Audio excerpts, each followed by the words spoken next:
Benvidos. Os actos conmemorativos do 10º aniversario da Declaración da Muralla, Patrimonio da Humanidade pola UNESCO, a través do programa Lugo 10 e a colaboración que presta a Deputación ao Concello é o primeiro asunto que abordaremos no programa de hoxe. O resto, vémolo no sumario.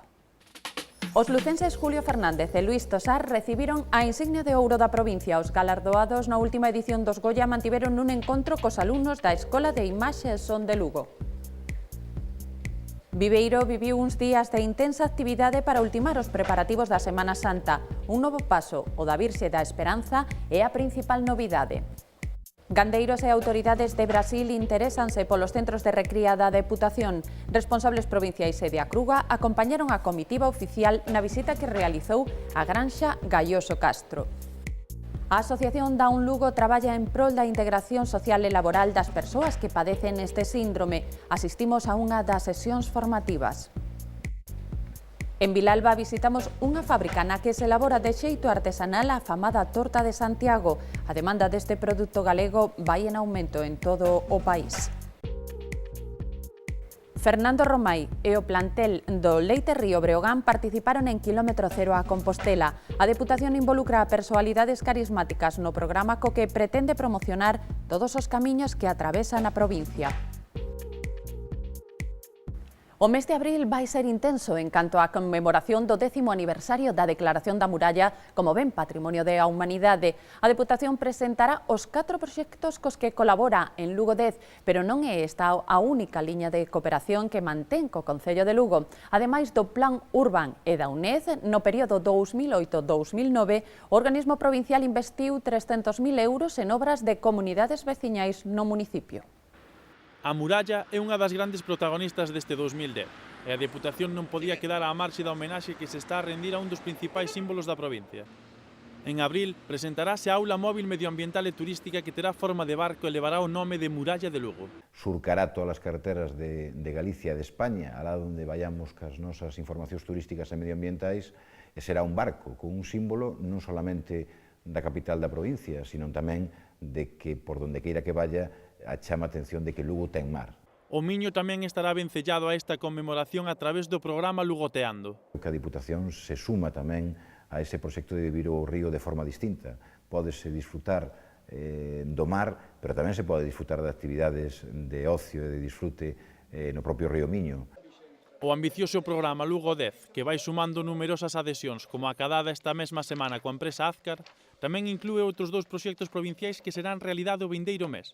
A Gala da Moda e a publicación das bases do primeiro concurso de curtas e maquetas de música que terá unha proxección nacional. A cooperación entre as dúas administracións tamén se reflicte en diversas actuacións que está a cometer a Deputación no Concello de Lugo, como o traballo que realizan as máquinas do Parque Móvil Provincial no arranxo de diversas pistas municipais e que foi supervisado polo presidente provincial e o alcalde. Estamos traballando coordinados, estamos traballando no mesmo que servir aos veciños, neste caso, os veciños de San Xoán do Campo, donde mediante comunidades veciñais e agora mediante a colaboración co Concello para o arranxo de pistas de facer cunetas, estamos facendo un servicio que beneficie os veciños. Ademais, grazas ao Plan de Comunidades Veciñais, no Concello de Lugo acometeronse no período 2008-2009 obras por valor de 530.000 euros, dos que o organismo provincial aportou preto de 300.000. Entre estas obras está a mellora do campo da festa de San Xoán do Campo. Unha pala excavadora, escavamos todo, sacamos toda aquela terra e toda aquela pena que sobrou e puxemos todo o que é o muro, pois facendo de cierre, os banquiños todo alrededor cando é para a festa. Sentas a xente, sobre todo os maiores e todo eso. Esta fonte estaba mal estado, entonces pedimos ao Concello e fixo o Concello. E despois tiñamos ali aquele muro dali de riba, que era un terraplén, e viñas a terra, e non tiñamos moito xeito de arrelalo e tal, e pedimos á Deputación unha axuda, e concedeunola, e fixemos ese muro. O Plan de Comunidades Veciñais tamén chega á zona urbana, como no barrio da Milagrosa, onde a fachada da igrexa parroquial presenta un aspecto renovado. Ya que la Milagrosa, esta parroquia, pues es el símbolo del barrio. Está bastante deteriorada, tenía bastantes humedades, manchas negras y pues bueno, pues el resultado es visible, ¿no?, de lo bonito que ha quedado. Creo que la gente está bastante contenta y bueno, nosotros en especial aquí en la parroquia. As obras de acondicionamento deste edificio supuxeron un investimento de 17.500 euros, dos que a Deputación achegou 12.000, o máximo que concede o plan. Ser de Lugo é unha honra que comparten os galardoados na última edición dos premios Goya. Luís Tosar como a mellor protagonista polo seu papel en Celda 211 e con este leva 3 Goyas, e Julio Fernández, presidente de Filmax, pola mellor película europea. O produtor Fonsagradino e o actor de Cospeito acudiron este mércores ao Pazo de San Marcos, onde recibiron a insignia de ouro da provincia.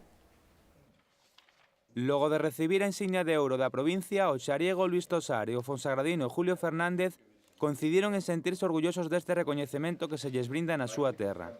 Que para min o feito de que veña dos meus paisanos pois fai que sea moito máis especial, non? Que estou moi agradecido realmente por recibir este recoñecemento aquí en Lugo, na miña terra, onde eu empecé a facer os meus pinitos no mundo da interpretación e no mundo audiovisual. No encontro que mantiveron na Deputación cos medios de comunicación e cos alumnos da Escola de Imaxe Son de Lugo, os cineastas amostráronse optimistas cara ao futuro do sector. Unha industria que xera miles de postos de traballo cualificados e que inviste en innovación e desenvolvemento e que se pode convertir nunha locomotora de desenvolvemento económico en España e especialmente en Galicia.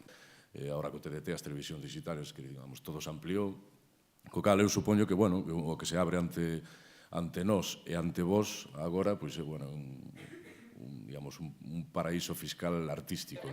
As súas mensaxes afondaron nos estudantes. Foron de moita axuda para os alumnos en general, porque, bueno, a maioría de nós estamos interesados en seguir neste mundillo. Polo que podemos ver aquí hoxe, pois que se poñemos forzas, se nos dedicamos realmente a isto que nos gusta, que podamos sair adiante. Próximamente, actor e produtor traballarán xuntos por vez primeira na rodaxe dunha película.